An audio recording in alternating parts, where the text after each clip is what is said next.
ভাইরা আমার, এখন আমাদের সামনে বক্তব্য রাখছেন আজকের আমাদের প্রধান অতিথি, অনুষ্ঠানের প্রধান বক্তা, আমাদের সবার পরিচিত কোচবিহারের মেহমান, অল ইন্ডিয়া পার্সোনাল ল বোর্ডের মাননীয় সদস্য, আগেই বলেছি কলকাতার রাজপথ কাঁপানো মুসলিমদের জন্য আন্দোলনকারী নেতা, আমাদের সবার প্রিয় মাওলানা মোহাম্মদ কামরুজ্জামান, তাকে বক্তব্য রাখার জন্য অনুরোধ করছি। আসসালামু আলাইকুম। মঞ্চে উপস্থিত সংগ্রামী ভাইরা এবং মঞ্চের সামনে আমার সংগ্রামী লড়াকু বন্ধুরা, আজকে আমরা এখানে এসেছি নরেন্দ্র মোদী এবং অমিত শাহের ষড়যন্ত্রের শিকার হয়ে। কি সেই ষড়যন্ত্র? না, মসজিদের জায়গা কেড়ে নিতে হবে। বিজেপি চাইছে কবরস্থানের জায়গাটাও কেড়ে নিয়ে আদানি আম্বানিদের কাছে বিক্রি করে দিতে হবে। আমরা পরিষ্কারভাবে বলতে চাই, এদেশের ওয়াকাফ সম্পত্তি, মসজিদ, মাদ্রাসা, কবরস্থানের সম্পত্তি, এটা মুসলমানদের নিজস্ব সম্পত্তি। আমরা কারো দয়ার অনুগ্রহ করে মসজিদের সম্পত্তি বানাইনি। তাই আজকের মসজিদ, মাদ্রাসা, কবরস্থানের সম্পত্তি যত কালা কানুন পার্লামেন্টে বসে তোমরা ক্ষমতা দেখিয়ে, সংখ্যাগরিষ্ঠতা দেখিয়ে তৈরি করো না কেন, আমাদের সম্পত্তি তোমরা কিন্তু কেড়ে নিতে পারবে না। আজকে কোচবিহারে এসেছিলাম, আগামী 26শে এপ্রিল কলকাতায় ব্রিগেড সমাবেশ হবে, তার আমন্ত্রণ জানাতে আজকে কোচবিহারে এসে দেখছি এখানেও একটা মিনি ব্রিগেড তৈরি হয়ে গিয়েছে।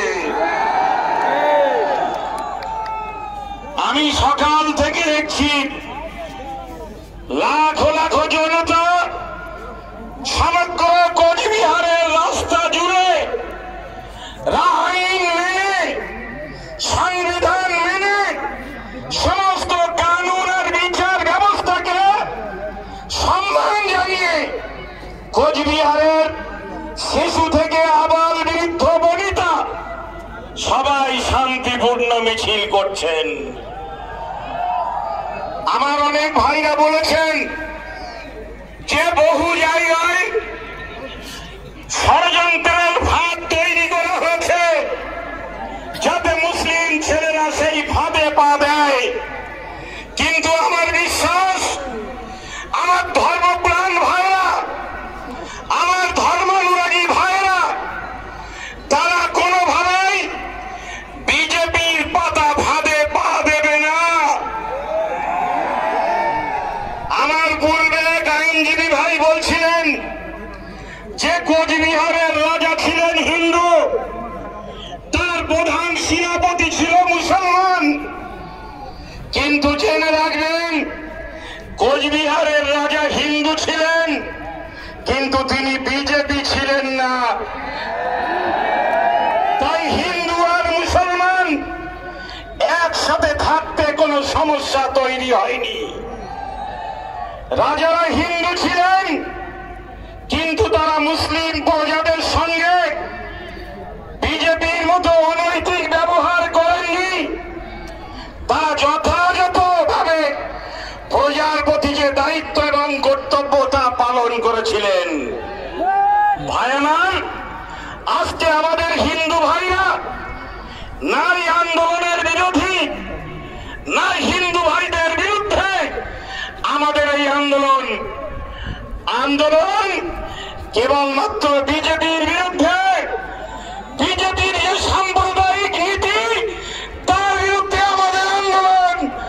বিজেপি দেশ জুড়ে যে নাফরত আর ঘৃণার পরিবেশ তৈরি করতে চাইছে, হয়েছে তার বিরুদ্ধে আমাদের এই আন্দোলন। আমরা ওই নীতিতে বিশ্বাস করি। বিদ্রোহী কবি যিনি ইংরেজ শাসকের বিরুদ্ধে বিদ্রোহ ঘোষণা করেছিলেন, সেই কাজী নজরুল ইসলাম বলেছিলেন, মোরা এক বৃন্তে দুটি কুসুম, হিন্দু মুসলমান। ফলে আজকে কোচবিহারে আজকে নতুন নয়, স্বাধীনতার আগে থেকে এই কোচবিহারে যেমন হিন্দু ভাইরা আছেন তেমন মুসলমান ভাইরা আছেন। আমরা একই বাজারে গিয়ে বাজার করি, হিন্দু ভাই মুসলমান দোকানে মাল কেনেন, আর মুসলমান ভাইয়ের দোকানে হিন্দু ভাইও মাল কেনেন। কখনো সমস্যা তৈরি হয় না। এ নিয়ে কারো গা জ্বালা করে না। আজকে গা জ্বালা করছে বিজেপির, গা জ্বালা করছে অপদার্থ শুভেন্দু অধিকারীদের। আমি হিন্দু ভাইদেরকে বলবো, মুসলমান ভাইদেরকে আপনাদের ভয় করতে হবে না। মুসলমান ভাই, আপনারা যদি সমস্যায় পড়েন, মুসলমান ভাই আপনাদের নিরাপত্তা দেবে। এমনকি যদি মনে হয় কেউ আপনাদের মন্দির ভাঙতে পারে, তাহলে আপনারা বলবেন আপনাদের গ্রামের ইমাম সাহেব আর মসজিদের মুসল্লিরা গিয়ে আপনাদের মন্দিরের পাহারা দেবে। আপনারা জানেন এই ওয়াকফ আন্দোলন করতে গিয়ে মুর্শিদাবাদে কিছু কিছু ছোটখাটো সমস্যা তৈরি হয়েছে। কিছু গদি মিডিয়া বলা হয়, যে মিডিয়াগুলোকে বিজেপিরা পয়সা দেয়, আর মিডিয়ার সাংবাদিক গুলো তাদের নীতি আদর্শ ভুলে গিয়ে তারা স্টুডিওতে বসে বসে ঘেউ ঘেউ করে। তারা দেখাতে চেয়েছিল যে মুর্শিদাবাদের মুসলমানরা হিন্দুদের মারতে চাইছে, কিন্তু পরে দেখা গেল সরস্বতী মন্দির যারা আক্রমণ করেছে তারা কেউ মুসলমান নয়, পুলিশকেই গ্রেফতার করেছে। সাধারণ মুসলমানকে অপরাধী হিসাবে তারা দেখাতে পারেনি। এটা আমাদের আদর্শ। আল্লাহ রাব্বুল আলামিন আমার প্রিয় রাসূলের মাধ্যমে তিনি মুসলমান জাতিকে উদ্দেশ্য করে বলেছেন যে তোমরা অন্যের দেবদেবীকে গালিগালাজ করো না, এটা আমার নবীর নির্দেশ। ফলে অন্য ভাইরা তাদের দেবদেবীকে পুজো করবেন, আমরা আমাদের একাত্মবাদের উপাসনা করব, কিন্তু হিন্দু ভাইদের দেবদেবী আর মন্দির নিয়ে আমাদের কোনো বিদ্বেষ নেই, কোনো বিরোধিতা নেই। আমি তাই আমার হিন্দু ভাইদের বলবো, আজকে এখানেও মন্দিরের সম্পত্তি আছে, যদি মন্দিরের সম্পত্তিগুলো সরকার কেড়ে নিতে চায় তাহলে আপনারা প্রতিবাদ করবেন কি করবেন না? তাহলে মুসলমানদের মসজিদের সম্পত্তি যদি কেড়ে নিতে চায় তাহলে মুসলমানরা কেন প্রতিবাদ করবে না?